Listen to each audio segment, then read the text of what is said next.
All right. It's time for another episode of the Christian Reeve podcast. Oh, I can't wait! Oh, but if you're watching on YouTube, make sure to like, share, and subscribe. It really helps us out. Yeah. Make sure you leave a review on Podchaser, because if you don't, I'm gonna find you. Alright, mate, calm down. Don't get too excited, you know what I'm saying? Absolutely. And also, make sure to leave a review on Spotify or Apple Podcasts. Yes, and wherever else you happen to be listening to the Christian Reeve podcast. Yes. And if you enjoyed the show, please make sure to share it with your friends. Spread the word. Thank you so much for listening to the podcast. It means the world. Hope you enjoy it. Hello and welcome to another episode of the Christian Reeve podcast. Today's guest is by the name of Abby, and she talks all about political psychology. I cannot wait to get into this. Welcome to the show. How are you doing? I'm good. Thank you so much for having me. No, it's the pleasure's mine. I every now and again I'll come across something that first of all blows my mind and I just find really interesting, but also that I'm like, how can this be? And this was one of them. This, by definition, almost, I don't know. At first I felt like it was like a contradiction, and then I sort of was thinking into it and I was like, no, it's not. It's just it's a logical thing. It's something that, you know, I've just never come across, I guess is the point I'm trying to make here. Yeah. So this is the first time I'm coming across this. When was the first time you came across this? Let's start there. Yeah. I guess that's hard to say. I think I kind of went looking for it. So, I had been interested in politics and in psychology for a while before I sort of got into political psychology.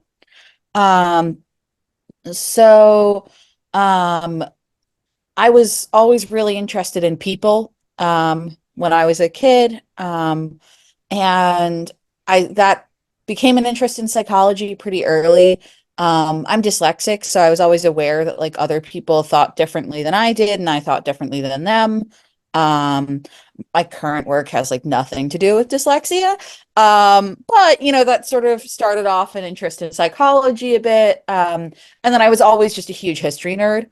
Um, and then I got interested in politics. I mean, starting when I was like 10, I was like one of those kids who like watched The Daily Show and The West Wing and all that kind of thing.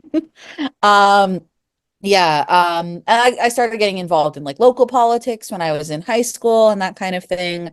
Um, and then I went to college actually in Scotland. I'm American, but I went to college in Scotland. And I studied psychology and modern history. And I was always interested in finding a way to combine them. I started off mostly wanting to combine them like applied to historical scenarios.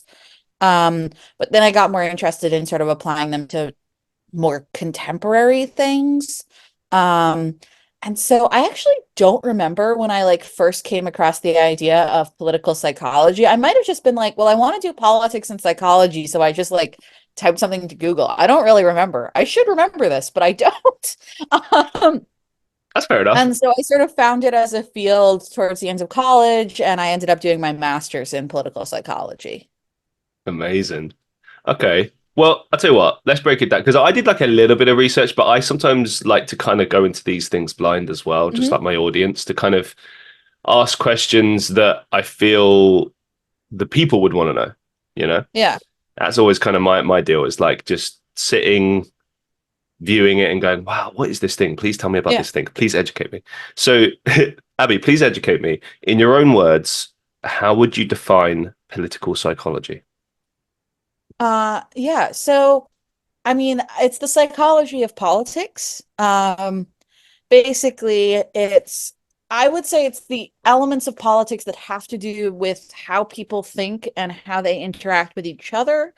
Um, and I think it's especially useful for filling the gaps that aren't covered by more conventional political science or economics or that kind of thing. So I think it's especially handy in looking at instances where people aren't necessarily behaving like in a totally rational, self-interested way or figuring out where the limits of that are.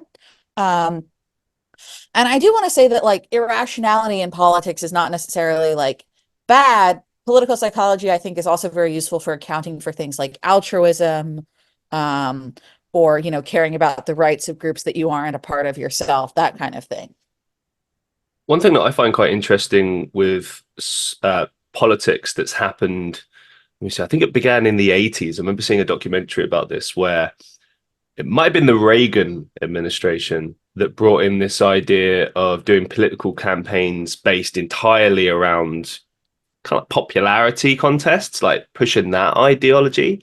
And it was an overwhelming success. And now that's what you see in every political ad campaign or campaign in general. It's here in the UK. I'm not sure about other countries, but generally, to break that down, what does that mean? Well, okay, instead of maybe trying to just put forward your points and be like, these are the reasons you should vote for me, it's more about trying to completely destroy your opponent and target their credibility, which psychologically is great in the sense that you can then debate them better, and you can also run down their points and go, well, I'll do this, if they can't do this, I mean, look at this, they can't even sort this out, therefore Yeah. why would you vote for them? Because I can do this, like I can understand the psychological element to it, but it's also kind of fascinating because like, how did we allow that to happen? When you were at school, when we were all at school, we had things like head boy, head girl, prom queen, etc. Like you vote these people based purely on popularity, but that's all it was. It was just silly. It wasn't based on any merit or anything meaningful. Now, I know some will disagree with that as far as things like head boy, head girl. I know a lot of that in the UK was to do with maybe it's the best, most formal student, most successful student, like et cetera, et cetera. Yeah. But then I remember seeing that when I was at school, there was a lot of kind of kids that were voted into those positions. And it was purely just like, I'll give you an example. I remember one guy in his campaign to be head boy, he just threw out sweets to everyone. And everyone's like, oh, great, let's vote for him. He's given us sweets, which is ridiculous. And he did nothing in that role. And yeah, all right, that's just head boy. But you could make the same observation of various people who've been in politics over the years. They made all these promises. They beat their competition with this popularity contest style of approaching politics, and then they ultimately, don't really do a lot. Could you speak to that from the political psychology perspective? Like, why has that become a thing? Well, I mean, I don't think that it's necessarily like that new. Entirely. I mean, I think from a strategy perspective, maybe it is, what you're talking about with the Reagan era. I'm not super familiar with that, like historically. But I was going to say, I think a lot of it comes down to we're still using the same psychological mechanisms to make decisions that, evolved, millions of years ago, right? We've had complex group dynamics and had decisions about who's going to lead us and who we like and who we trust for, since we were, not even quite humans yet, right? We haven't had, deciding whose exact policy is going to get the roads paved best for that long, right? We don't have areas of the brain for that specifically, right? We can think about that because our brains are incredibly flexible and amazing. But it's not so much from a social dynamics perspective, like what we're set up to deal with rather than thinking about people, right? We're tremendously social creatures. And for the most part, I think that's a good thing. But it does mean that we're still thinking of a lot of political things in terms of social dynamics, right? Well, absolutely, also, yeah. I think there's this tendency, right? So, like, a lot of politics has to do with groups and group identity. Mm-hmm. It's maybe a slight exaggeration, but I do like to say all politics is identity politics. People just complain about the stuff they don't like.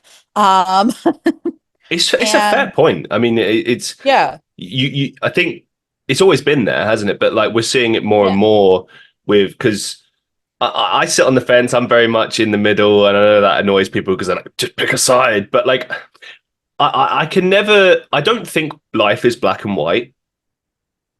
it's many shades, and this is why I have difficulty with that sometimes. But when I watch people that are fiercely loyal to like a particular side, sometimes they're almost willing to ignore their better judgment. They might be really, really Yeah. so intelligent, well-informed people, and they're overlooking. Let's say like they believe in 80% of the policies that their particular political party are putting forward, but then there's a glaringly big one that for them as a person you'd expect them to be against, but they're like, well, no. Yeah.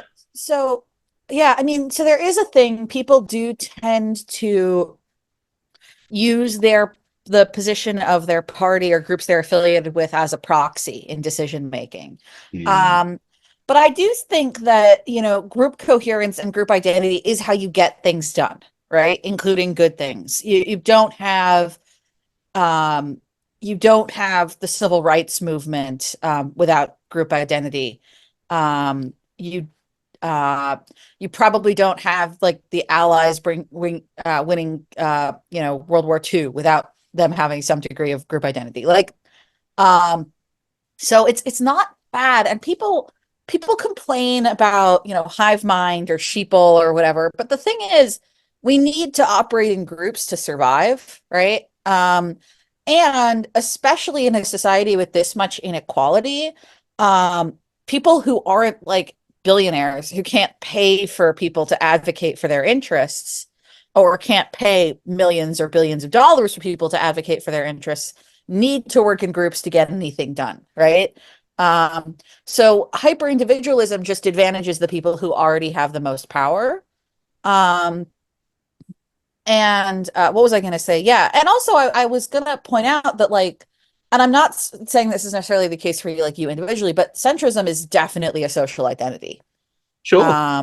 Like the idea of like, I don't like either of the parties, I'm in the middle, like that I think is still, I mean, I would say it's more individualizing than a lot of identities, and that's not necessarily a positive. But I would still say it does have, an identity for a lot of people. Right?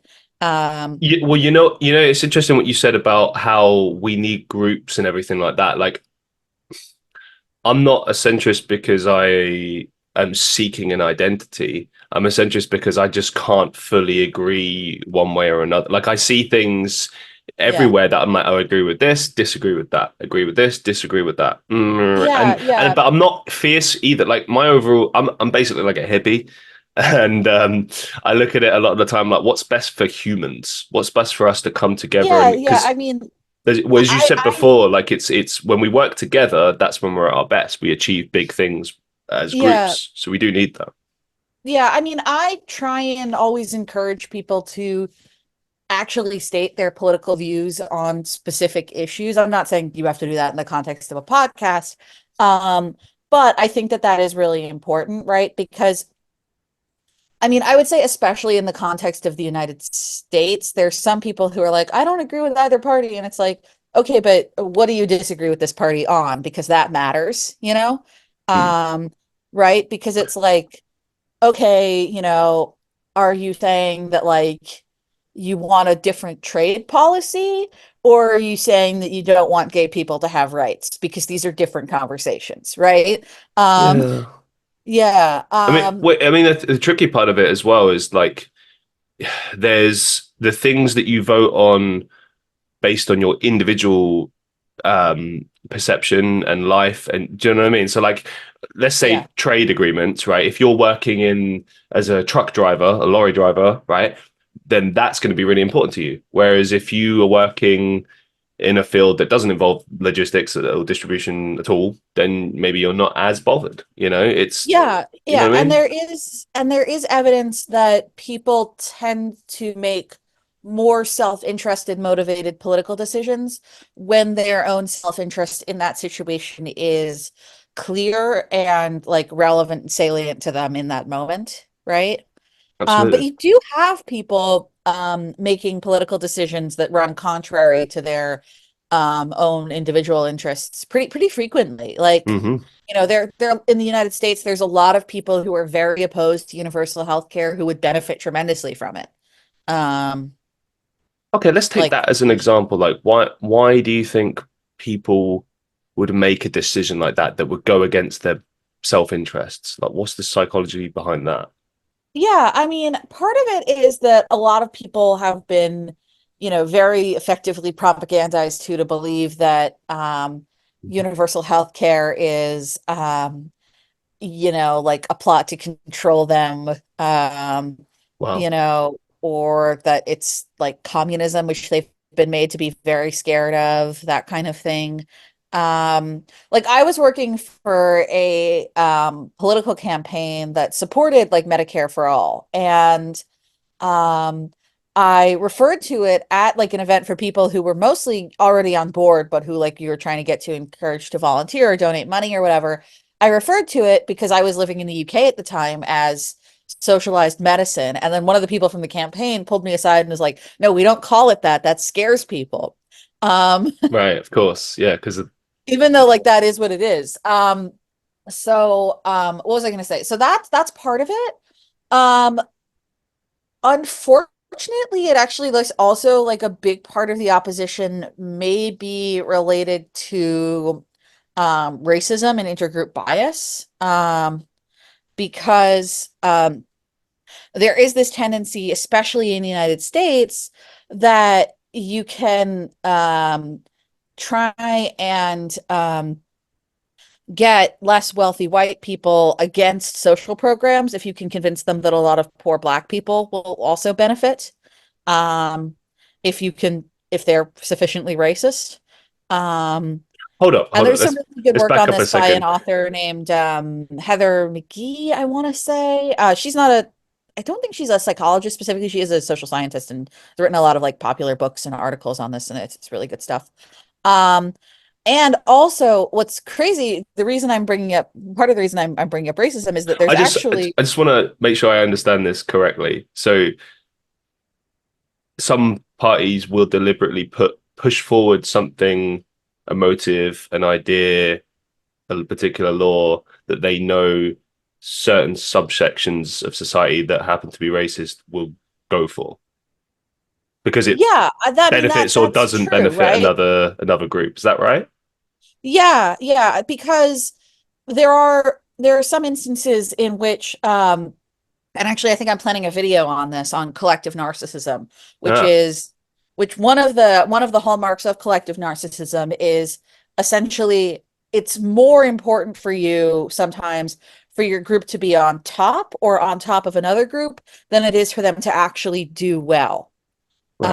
Um, you know and that's and collective narcissism is not like a trait that all groups have, but it's sort of group identity gone bad, right? Mm-hmm. um what was I going to say? And then the other reason I was bringing up racism there is that there's, I believe, actually polling that indicates that among white Americans, universal health care became slightly less popular after it was like, well, I think Obamacare type policy specifically, which is not the same thing as universal health care, was became less popular among white Americans after it was endorsed by Obama.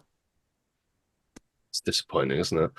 It's Um, tremendously disappointing. It's mm. tremendously disappointing.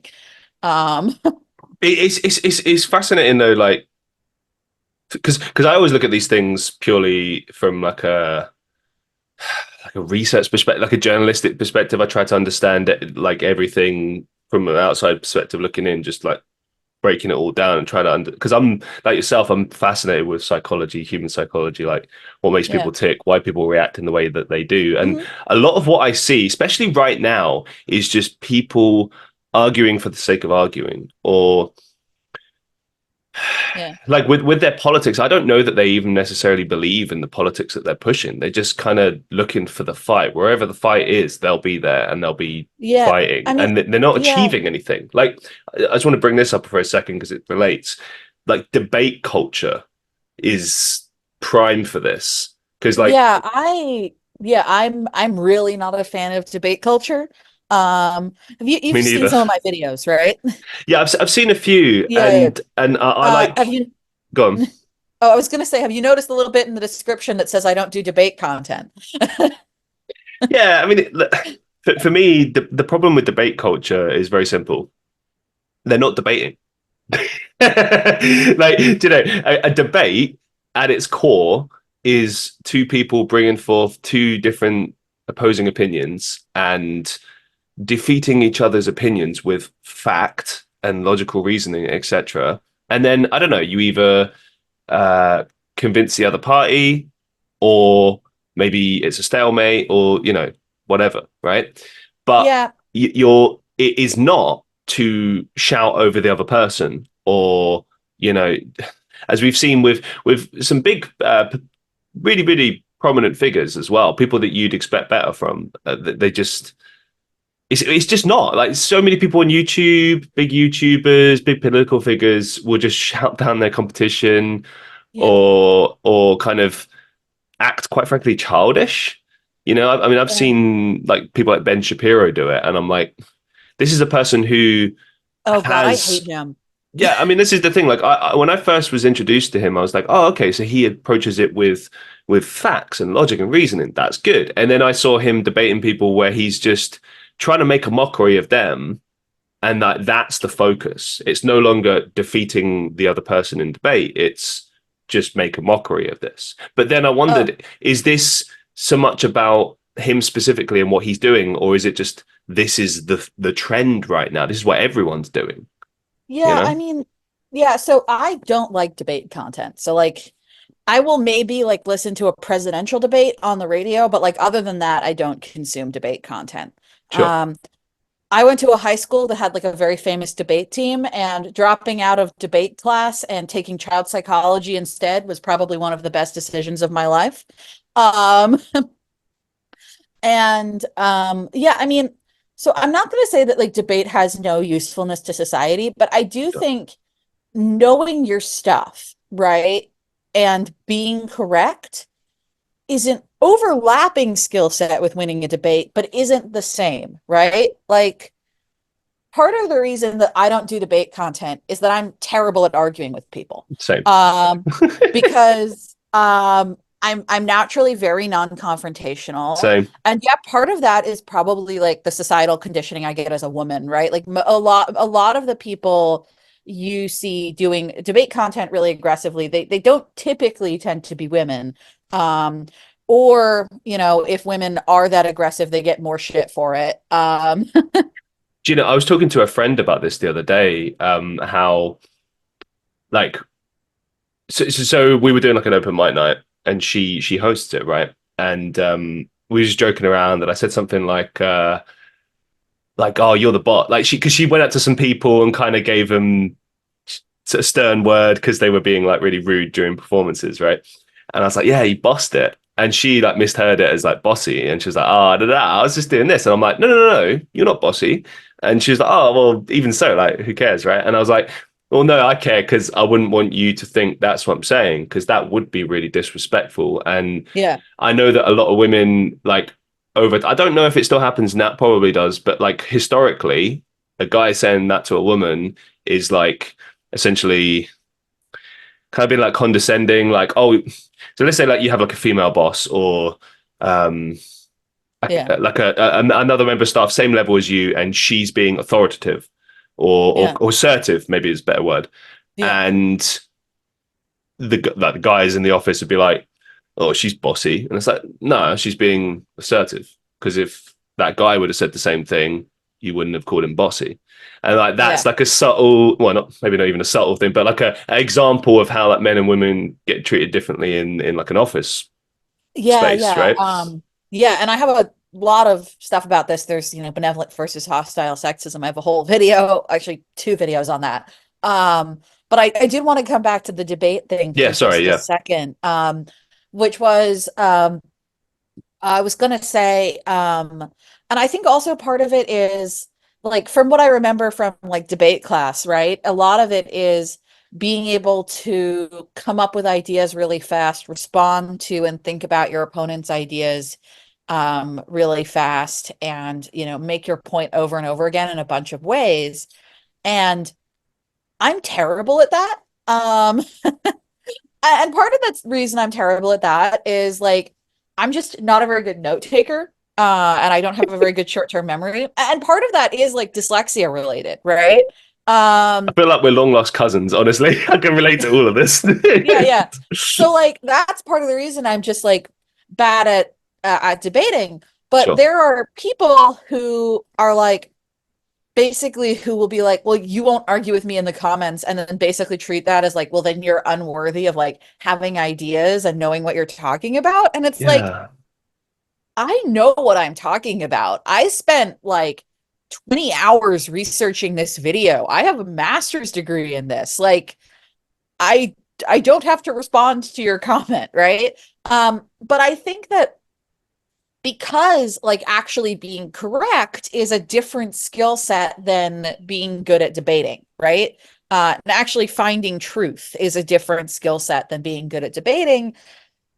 I think it can be dangerous to, especially like in media contexts, to position both sides as like equally valid when they're not, especially when there is like science involved, right? Like, I kind of think as a society, we never need to have another debate between a climate change denier and someone who thinks that climate change is real, because climate change just is real, right? Um, Now, I'm definitely not opposed to the idea of like we could have, debates about whether or not um, like how we're going to deal with climate change. That's a productive conversation to have as a society. Now, I would rather have it phrased as a collaborative conversation than a debate to avoid fracturing the environmental movement and society as a whole any further, right? Um, but I think that there is this big distinction, right, between like having the same goals and having the same reality and disagreeing about how to accomplish the goals versus having different goals or having a different reality. See, you picked up on something really, really solid. Like a solid point there. Different realities. We Yeah. are all living in very different realities. And I think that's kind of probably the biggest part of the issue here. Like if you ignore science, then I don't know how you can people can talk to you. Do you know what I mean? Like how you can have a conversation with someone who says, well, you know, those are alternative facts, or that's incorrect. I mean, you can make the argument that like things are over exaggerated, maybe in certain contexts, or maybe that certain stats are incorrect, or the people giving them giving incorrect stats. But like you just have to look at the way the world is changing to know that like climate change is real. Do you know what I mean? Like something Yeah. like that is like look with your eyes. Do you know what I mean? But with other Yeah. things, I agree. Like a lot of the time, it's kind of look at the facts. What do they tell you? And make your judgment based on that. But it's fascinating to me, like how you can have five people witness the same thing and they'll all have a completely different recollection of it. Things Yeah. like memory being fallible. And, I've had conversations with people where, because my long term memory is really, really good, right? And I have a conversation with someone about, like, oh, do you remember this that happened 10 years ago? And like, they can't Yeah. remember. Or like, it's totally different for them. Now, of course, that's Yeah. just memory. That's not really psychology, but like it certainly changed the way that people react to things and Yeah. interpret things and then, Yeah. act upon them. Yeah, I mean, memory is a huge aspect of psychology. It's not actually something I've seen addressed a ton in a political psychology context, but that would be really interesting. I'm going to see if I can find some research on that. Um, but I do also think that there's a difference between like people have different experiences of the world and some people are just wrong, right? Like, Yeah, fair enough. Yeah. right? Like, I live in a big city, right? And I'm gonna have a different experience of, I'm probably gonna have a different experience of, what the priorities are when it comes to climate change and how it affects me than someone who lives in a rural area.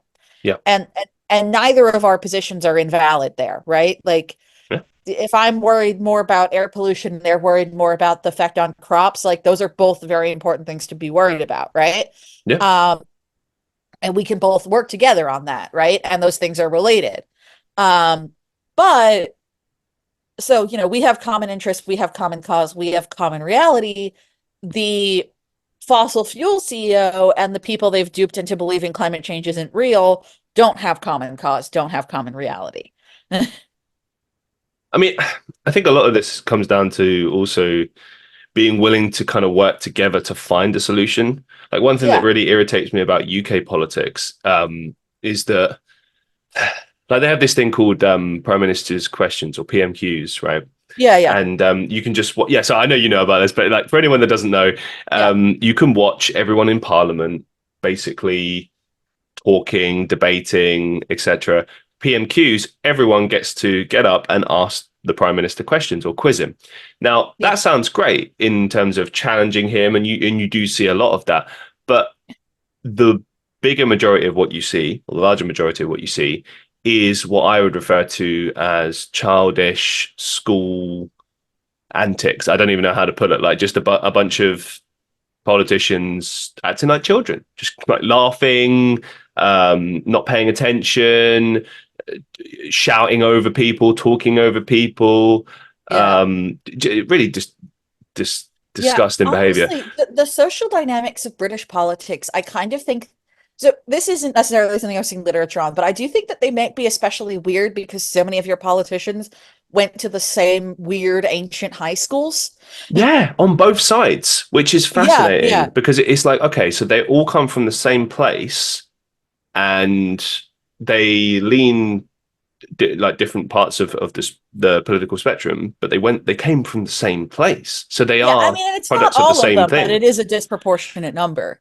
I mean, I don't know that I could be wrong on this. Correct me if I'm wrong, but of all the prime ministers that there have been, I don't know that any of them didn't go to, for instance, Eton College or something similar.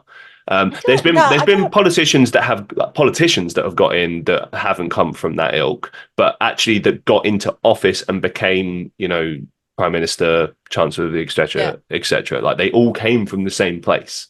Yeah, and that stuff is still shaping their identity, that long later. Especially because, it's a very formative time, high school and stuff. I had a hilarious experience. So when I was at university, and I went to, a pretty posh university, and um I for like one of the people I dated in college like was a very, very minor aristocrat. Um Wow. yeah, Okay. I actually didn't find this out after we'd been dating for a while. I mean, like I knew he was posh. I could hear his voice. And like by then I had been in the UK for a year and you learn to hear the accents. Right. Um and like that's way more of a thing in the UK than it is in the US, like Mhm. class distinguishing in accents and stuff. Like your class identity stuff is different than in the US. I feel like in the US it's even more about money, and in the UK it's a lot. I mean, it's about money still, but it's some of it's more about like, you know, uh I don't know, I mean, because you have your the parents. blue collar worker, white collar worker. So it's like Yeah. blue collars like laborer, white collars like office worker, right? Like that's kind of Yeah. the same as here, like working class, middle class. Yeah, no, it is. I think I'm thinking about like at the very top Oh because yeah, yeah, no, yeah, yeah, fair play, fair yeah, yeah. play. Uh, yeah, I mean, maybe billionaires, the billionaires yeah, club, yeah, I guess. exactly. But like on our first date, he was like, "Oh, where did you go to school?" And I'm like, "We're in college. Like we're at the same school, right?" Yeah. Because in and college in the American parlance, university in the British parlance. Oh yeah, yeah, yeah. Yeah, because like in America, if you ask someone where they went to school, you're asking where they went to college, right? Like no one cares where you went to high school. Um, but he was asking me like where did you go to high school? And I was just like, the What? public high school in my town, like you won't have heard of it. Like it's across the Atlantic. Like, who cares? Yeah. Well, I don't know. I mean, yeah. I suppose Yeah. it does hold some interest. I think if you went to like a private school, sometimes you might have interesting stories. I mean, like, Oh yeah. No, and I mean there are a couple like super elite private schools in the US that yeah, if you went to one of those schools in the UK, you would have probably heard of it. But mm. like Yeah. no, I but mean, maybe it goes back to what you were saying before about like identity. Maybe yeah, that's a big exactly. big That's part of it. It's like, oh, so you went to this, so you're one of us, or you went to here, so you get where I'm coming from, kind of thing. yeah, yeah. I mean, Exactly. I remember that when I was in It sounds so silly. So primary school going into high school. So what's that like? Is it middle school going into high school? Because I I know mean, yeah, you I mean, split it into three, don't you? You've got yeah, oh, we sorry. split So it this into is three. yes. I guess I'm talking about elementary going into middle school, but we combine middle school and high school Yeah, so you're talking as like one 10 or thing. 11. Yes, yes. So Okay. we combine elementary and middle school and high school. But Yeah. what age is elementary? Elementary stops at like I think 10 or 11 depending on where. Right, yeah. So we call elementary primary school. Yeah. So we just have primary school, high school. Yeah. Um, but like I know in Europe, like they combine that the whole thing. So it's just one Yeah. big thing, which sounds more logical. But yeah, and also like I don't know. I've said this a million times on the show, but I don't know why we do the whole splitting the last 2 years into because that's something I know America does and the rest of Europe does is to tag the final 2 years on and have that as part of high school. We have it as semi-optional. It used to be just you could Yeah, you have like finish, sixth form and stuff. Yeah. yeah, or sixth form college, or you can go to college, not university, but like a college for like 2 years and do something vocational or Yeah. whatever. Very confusing. But yeah, we do tie a lot of identity to that. I remember experiencing that in primary school, going into high school, and I don't think people really cared much from high school into university. I think there was like vague interest, like, oh, what part of the UK did you come from? But it quickly becomes like, who cares? We're at uni. Yeah. So I don't know. But Yeah. No, I think people define like so, a lot of things that happen to us and a lot of groups we're part of, shape our social identity. But then, which bits are salient, which bits are relevant when and how frequently they're relevant, that varies a lot depending on the person and the society. And mm. you can also like manipulate that salience like experimentally and stuff and make people associate more with different groups and different scenarios. Let's bring it back to identity for a second. So Yeah. one thing I've always been really fascinated about, and maybe it's a really basic question, but I'd still just find it fascinating, is like Yeah. we were talking about debating, we were also talking about just how people want to be part of, a group or part of an Yeah. idea, they really identify with that. And there could be a myriad of different reasons for that. A lot of it to do with how they identify as a person, their experiences, upbringing, etc. But sometimes we have things come along that completely change our perspective on things. Like we're Yeah. introduced to new information, facts that completely either destroy, shatter our beliefs, Yeah. or inform them, adjust them. Yeah. I can think of many times in my life where that's happened through experience, through just learning certain things. Why do you think that people hold on so tightly to their beliefs, even when they're proven to be wrong? Yeah. So I think it's basically, yeah, I mean, it is definitely a thing, right? People tend to be more open to information that reinforces their beliefs than information that contradicts it, especially if those beliefs are very core to who they are. Um, exactly why is sort of difficult to figure out. I think part of it is that it's sort of almost emotionally difficult for people to deal with having to change their opinions and things. I think part of it is probably because most of the time, if you get one piece of information that contradicts what you already thought, it's not necessarily a good idea to change your whole opinion. And so, sort of our brains are set up heuristically to not do that, right? Because if you're changing your opinions all the time, that could be exhausting and essentially inefficient for operating as a person. But I'm not going to say that like it's a good thing because it's not. We do have like just all these cognitive biases, confirmation bias, you know, bias in favor of what we already believe. Um, and it's quite unfortunate, but people, you can like being more educated does help a bit. But part of what being more educated does is it just makes you better at arguing for what you already believe. Um, it seems as though possibly the thing that actually helps people be more willing to change their mind is, in fact, curiosity, um, Hmm.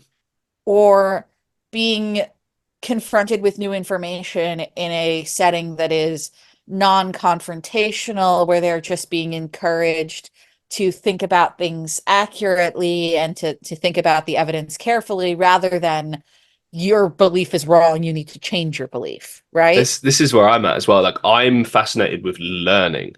Like I've had a Yeah, number of different people from all different, I imagine, political backgrounds, but also just different social backgrounds, different belief systems. I know that all the people that have been on this show, there would have been people that definitely would conflict and would not mix together. But for yeah, me, I like to explore all facets of human life because it's fascinating. You learn so much yeah, more about the human experience by doing so.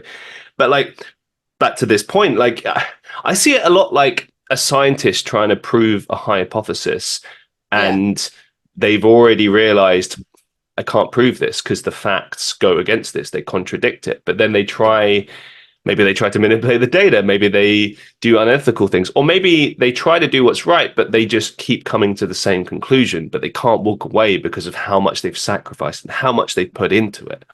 You know, yeah, and I don't know, like if I'm presented with something and the facts are there staring you in the face and you can't walk away from them, I just find it kind of crazy that you'd still hang on to that. You'd still refuse to change because change is inevitable. It's what life is. Life will always move on. Life will always develop. I mean, we're seeing it right now. People are very against the many of the social changes that are happening, but they're inevitable. It's part of human evolution. yeah, I think a bigger thing, as you said before, is about us coming together and working together to move forward through the changes and be better and do better. I feel like we yeah, spend way too much time just arguing, and sometimes that can bring about good things, but a lot of the time we're just clashing and we're just nothing is solved. It's just arguing, arguing, arguing. I mean, you see it online a lot of the time. I have to distance myself from it. You mentioned comments earlier. People yeah, want to drag you in. People are like, Abby, why won't you, join this discourse? Why won't you argue with me? Why won't you debate with me? Why? Because we're not confrontational people. We want to learn. We want to question, yeah. Well, and explore. also because, I don't go into discussions before I know what I'm talking about, or I try really hard not to do that. Yeah, Um, I mean, we mentioned people like Ben Shapiro earlier. A lot of the people that I've seen that have challenged him, they aren't prepared. They'll have yeah, some key belief systems that they've brought forward, some really valid points, and he'll bring a couple of points that oppose them because he's researched the other side. But then, I don't like the way he goes about it. I don't think it's very graceful to just completely destroy your opponent to the point where it's like embarrassing for them. But at the same point, yeah, it and does also, expose the fact that they don't have yeah, but everything figured out. Like they're like, oh, I guess I've not thought yeah, about this fully. but part of it is the willingness to be dishonest in defense of your positions, right? Um, and it can be hard um to call out that dishonesty in the moment, right? Because if if a someone is providing a citation, but they're actually sort of saying with the abstract of it, they're getting the core bits of that citation wrong in some way, or they're manipulating what the actual conclusions were. If you haven't read it, you can't say you're wrong, you're presenting evidence in a way that's false just because you haven't read it, right? And um so it is difficult, right? Because in the moment it can be difficult to essentially live fact check people, right? And that's an issue with debate stuff because people are willing to manipulate information, right? Or to get things wrong. Um Again, another thing I don't understand. I mean, well, I understand like why it's done, obviously, but yeah, well, I mean, for someone like Ben Shapiro, he just doesn't have enough robust actual evidence for the things he believes. Um, well, I don't um know. I feel like with him, a lot of the yeah, time, the issue is more. that there's no grace in, like I said, like Yeah. I mean, he'll. personally, okay, so my personal really strong dislike of him is actually because um I'm Jewish, as is he, and Mhm. I believe that he provides cover for fascists who want us dead. Wow, that's a statement. Okay. So yeah, that's really my personal animus there. Do you get that? Um, Is that something you just sense from his actions, or is that more specifically because of things he said over the years? Things he said, people he's willing to associate with, that kind of thing. Okay. Well, let's move on. Yeah. um, what has political psychology taught you about life? Mm. Um, I would say the main thing is the importance of social bonds and social connection. Mhm. Um, and that you can't get anything done by yourself, right? 100%. Yeah, so the importance of connecting people and being connected to people, you know?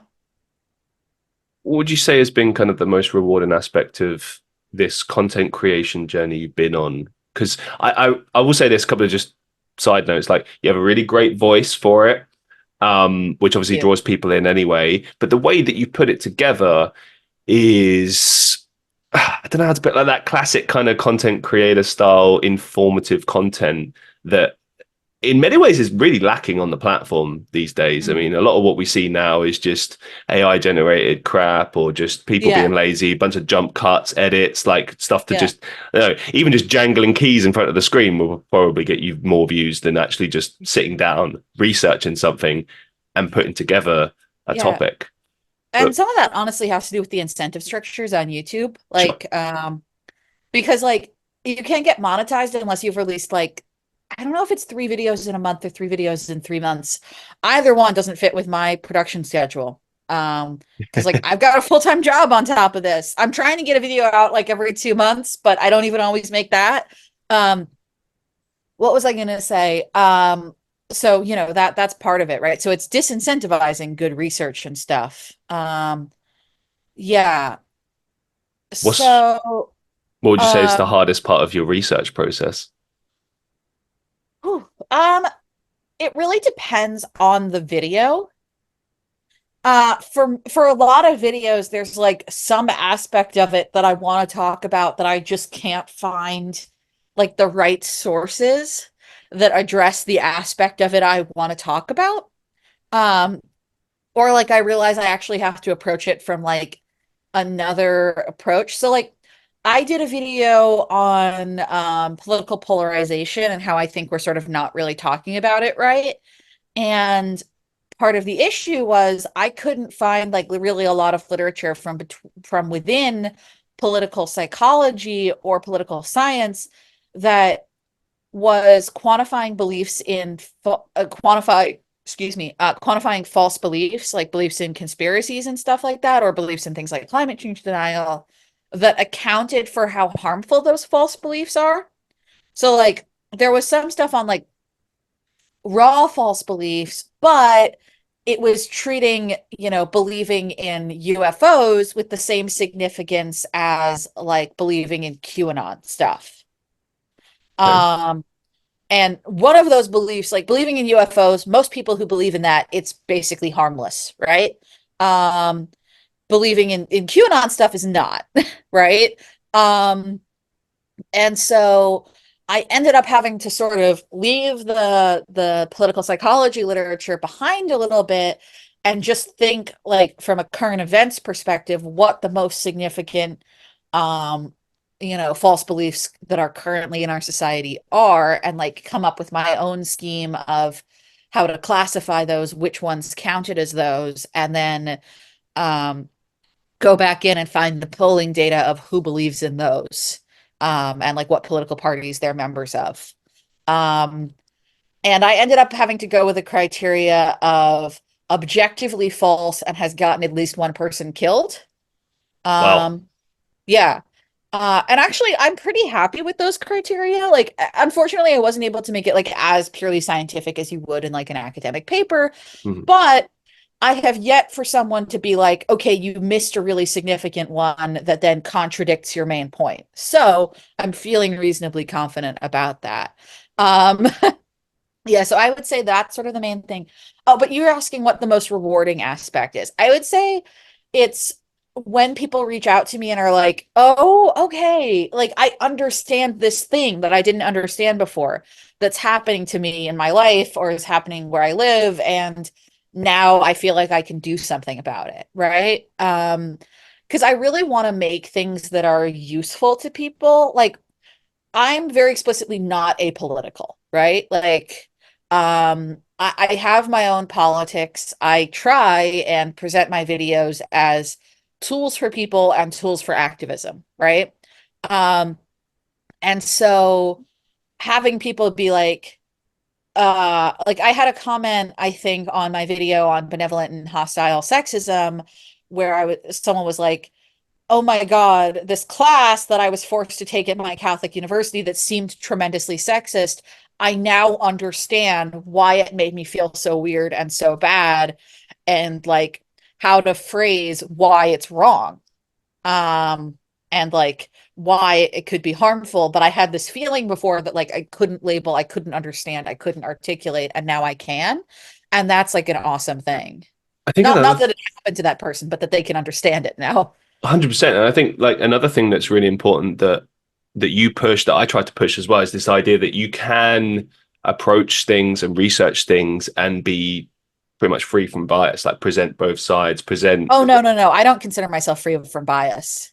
Okay, well, I mean, I don't know. I'd say a lot of what you do is for the most. I mean, it's not like you hide facts. Do you know what I mean? Like you don't No, kind you of. know, I don't. I try my best not to hide facts. And one of the facts I don't hide is my own bias. No, yeah, I mean, fair play. I mean, Yeah. I think it's difficult with politics in general to do Yeah, yeah. that. You know, I know I've been pushed over the years to push all my beliefs and stuff, and it's like, well, if I feel really, really strongly about something, I'll say it. But at the same time, like, I'm not a fighter. I'm not going to be the guy that's at the front going like, right, let's march down the road and do this. But that's not to say I wouldn't ever do it. It's just I think if I'm going to really stand behind something firmly, I, like you said earlier, have to have all the facts, have to kind of really firmly be behind it and then move forward with it. But like not everyone I think has a different like role in society of what they contribute. I like to contribute facts, information, perspectives, life stories. Like that's my contribution, Mhm. you know. And I think like with what you're doing, it's important because it kind of presents information in a way that people can digest it, maybe that's better than just like reading it in a textbook, for instance, or you know, being in a Yeah, university yeah. lecture and just kind of like not really taking it in. But like with this, you're getting a 10-15 minute video that really breaks it down. I mean, because you're really putting a lot of effort into it. Like it's 20 Yeah. hours of research into like a 10-minute video. That's not easy. I know from experience too. It's Yeah. ugh. Yeah, it's so funny though. I still get people complaining that my content is too long or not engaging enough. Oh, well, Uh, that's the short content, long content argument, yeah, isn't well, it? I had the funniest experience, which was I so I think I was on like one of the subreddits for psychology. I promote a lot of my content on Reddit, so I'm very active on Reddit. And um I had someone who's like, I'm a psychology student. And it was this really broad question about political psychology, right? And I was like, oh, okay, like my channel covers a lot of that. Here are some videos to like get started with. Like start with this one and then this one, blah, blah, blah, blah. And I have my sources in my description. And I think this person was like fully like writing an essay about this. And I'm like, I teach, right, in my day job. So I was like, okay, this is okay. I hope they don't just like fully plagiarize me because I've practically done half this person's homework for them now. Uh-oh. Like hopefully they won't just take all my sources, but it's like, okay, I do want this person to like learn from me, and I think that this would be helpful, but it's like, okay, like I've done this person a big favor, quite frankly. Um, and then I get a message from them in response that says like, um, I watched your video and it was on the right topic, but like I would be more inclined to watch more of your stuff if it was shorter and more engaging. What do they And it mean was by like, more engaging though? What it's like like, what do you mean by more engaging? yeah. Like you can't just decide be more engaging. Right? Well, Like that's it's the content's the content. Do you know what I yeah, mean? Like exactly. it's not supposed to be, a 2 minute like, oh my god, this is what this is. Da, da, da, da, da, da. Wow, wow. Like that's not what Yeah, the and content like for a is. lot of this stuff, I'm compressing what could easily be like 2 hour long lectures into Right. 25 minutes, right? And I'm certainly compressing, between 10 and 25, 10-page academic articles, right? Um, and it was also very funny because like they made some mention of ContraPoints in one of their comments, who's a content creator whose her stuff is really, really good. And she's very popular. And her videos are incredibly high effort. I'm like not disparaging her in any way, but it is hilarious to complain about the length of my content if you watch her content because like a lot of her videos are like 3 hours long. And Wow. I'm like, I'm not complaining, and like honestly, nothing but admiration. Her stuff is good, but like that is that's absurd. And like I will admit she is funnier than I am and like more engaging, but like it's not more compressed. It's not shorter. Like that's just a weird, weird combination that like stuck out to me. And it's just like, what? I don't get it. And I didn't because it would be being a bad person, but I was this close to replying, if you can't sit through a 25-minute YouTube video about this, you should not be studying it at a university level. I mean, it's true. Do you know what I mean? Yeah, Like I mean, it's true, but it's I'm not gonna say that because I'm not that much of a jerk. no, I get it, I get it. But I mean, Yeah. we can't just on a side note, we can't argue the damage that short form content has done. Like, I mean, it's interesting to me now that like TikTok is beginning to push longer form videos because it's like, well, most people are just used to like 10 seconds or Yeah, less. I Like don't know. they I'm can't not handle I'm more not than that. on TikTok. There are a couple people who like make YouTube shorts that I like, and I'm like, yeah, that's Yeah, funny, cool. But like, um, I never like scroll through a YouTube shorts feed. That's like not something I'm honestly because like I I don't know. I'm not that into social media in I terms of get it. like enjoying it, quite frankly. I'm not saying that to be like morally superior. It just like Hmm? doesn't really grab me other than I like I I do get drawn into like Reddit and sometimes I have to like take that away. But like I'm not on Twitter and I haven't been on Twitter for a long time, but Hmm. like not because of like some moral stance about Elon Musk, although like, oh my God, he's a mess. But like because it just like doesn't interest me and going on it feels like work and it feels confusing. It's all just bots now. Anyway, you're not missing Yeah, I mean much. Like, it's, a lot of it is bots. And then like uh, I have an Instagram for the YouTube channel, but it's sure. like I'm not actually all that active on it. And Facebook, like I have to go on Facebook for some of the advocacy stuff I do, like outside of YouTube, and I'm like, oh my God, why does this website look like it's still 2000 like seven? What is going on? Yeah. Well, it's just what people choose to interact with. Like I'm same as you. Like I'll use all the platforms for advertising purposes, and I make short clips, for instance, on TikTok and for YouTube as well. And then obviously you got your longer form clips, but it's Yeah. catering to different audiences. But I don't give it much thought. Like I don't really stay with the short form stuff because it's just not me. Like it's and Yeah, I mean, but it is what it is. Like yeah, I had an interesting experience where I was like posting to a science communication subreddit about like, hey, how do I get more people to see my stuff? How do you make sure that your science communication stuff actually gets seen by more people? Um, and that was because like my most recent video is much more neuroscience focused than most of my content. So that makes it harder to promote through like my typical promotion streams. Um, and I had someone be like, well, yeah, I know, start off with like a with short form content and build up an audience. And like, I don't think you could really build up an audience for what I do via short form content. Cause like the only things that like you can do in less than a minute or like less than 30 seconds with the sort of content I make that isn't like intellectually irresponsible, gonna give people a misrepresentation of what's going on is like providing definitions or essentially providing trailers for long form content.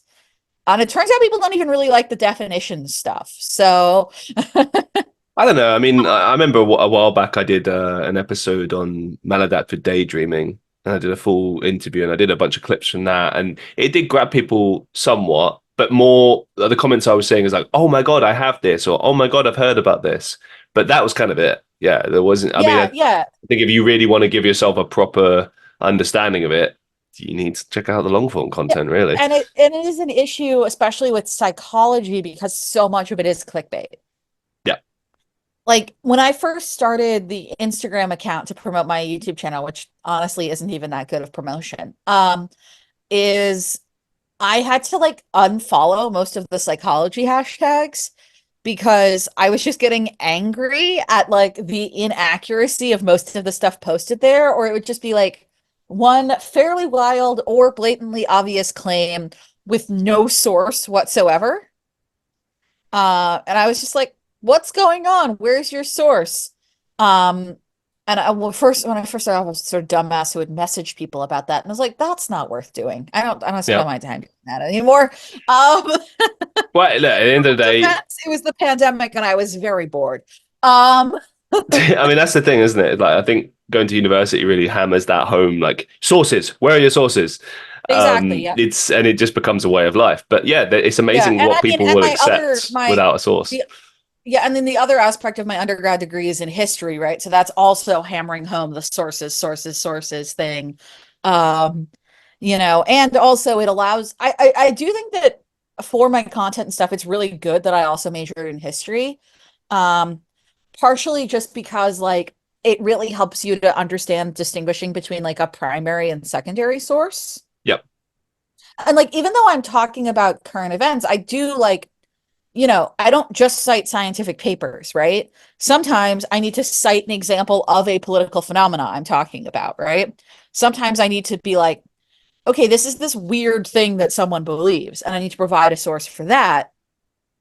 And being able to deal with sources like that, um, in addition to like scientific sources, I think is really important. Understanding that just because it's on the internet, just because it's like a nicely formatted PDF does not make it true. Exactly. Yeah. Couple of final quick, yeah, I can't even speak. Couple of final questions for you, completely unrelated to today's topic. Yeah. What's the best advice you've ever received? Oof.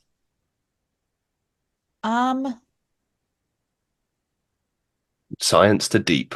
yeah, no. Hilariously, it's from someone who I'm like not friends with and who's a complete emotional mess, but it's a really good piece of advice.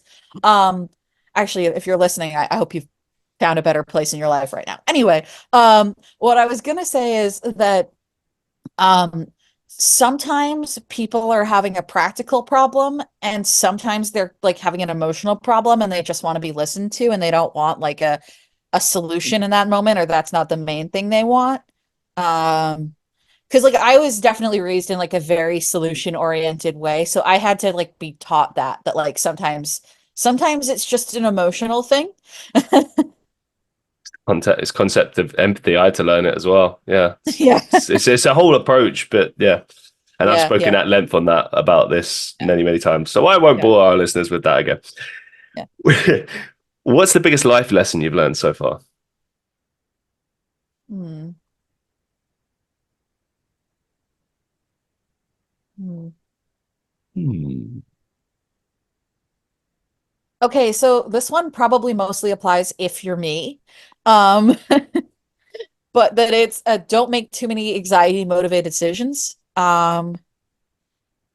But I say that as someone who like spent most of my childhood making anxiety motivated decisions and had to stop living my life that way in order to stop having panic attacks in college. So like that's not necessarily going to apply to everyone.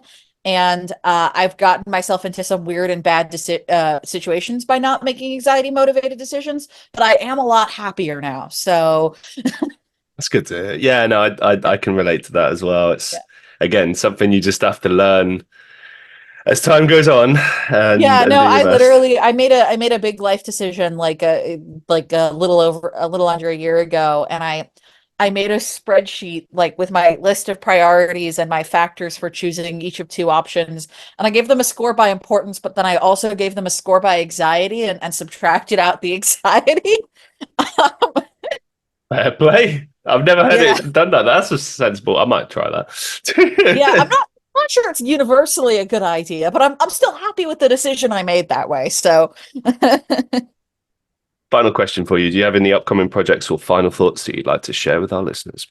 yeah, so there'll be more videos. I think that there's one on collective narcissism that's like very, very much early in the works. I can't promise that that'll be the next one, but it'll probably be out eventually.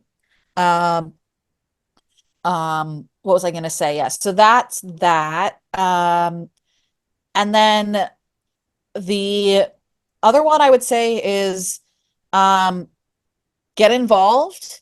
Um, get involved in real life, especially with local things. People have a lot of impact to make, a lot of potential to make a significant impact on local issues. And that's a good place to start. And it's also a good way to get a sense of community. Um, and, but I mean, if you're listening and you have don't take this advice if the issues you want to get involved in are being unjust to or being unfair to people or being mean or denying climate change. Basically what I'm saying is if your politics are bad, don't get involved in politics. um yes, and forget everything I said. Don't learn from it if you're advocating for bad things. Yes, but get involved. You aren't powerless, but you are considerably more powerless alone.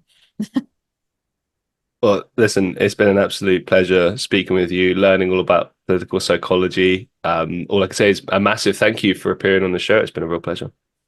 Oh, thank you so much for having me.